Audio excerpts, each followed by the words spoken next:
This is a Fox News alert. The U.S. Air Force successfully launching an intercontinental ballistic missile from California earlier today.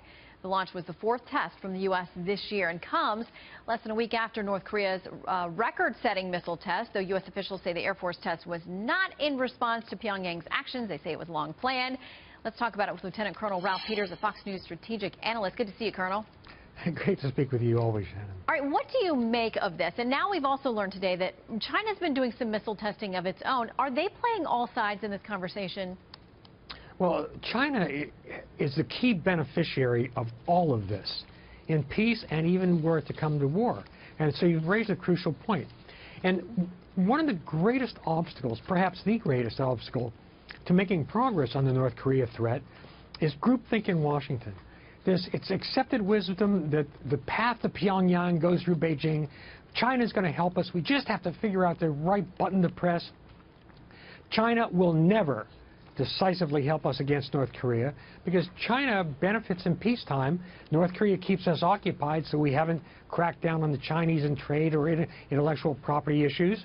And in wartime, North Korea would tie down enormous amounts of U.S. troops. But let's look at the worst comes to worst.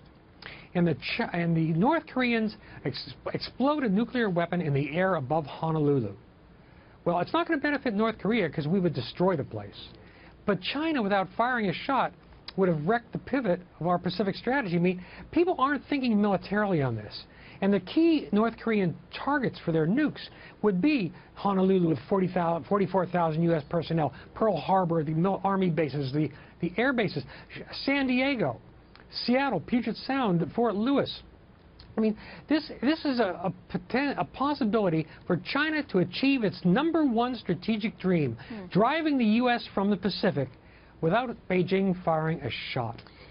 That is a frightening scenario. Of course, that develops by the minute. In the meantime, I want to ask you about this Pentagon Inspector General report about this program that was aimed on bringing people in who are foreign nationals but have special skills. Maybe they speak a language that we need that's underrepresented in the military. They had special access to getting into these programs. Now, the Pentagon Inspector General says that we're talking about more than 10,000 foreign-born people who've been infiltrated into the service, many of them good people doing good things. But they won't tell us how many people are now unaccounted for. They have great concerns. There are now security concerns that have been raised by lawmakers. And word that the program's been compromised. What do you make of that?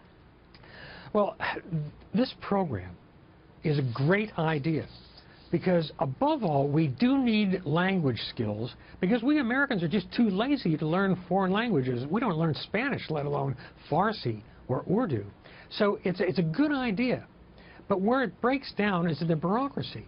How do you vet these people? Well, you can do it, but it takes a lot of man-hours, a lot of personnel to do the vetting, and the vetting fell way behind. We weren't really sure who we were getting.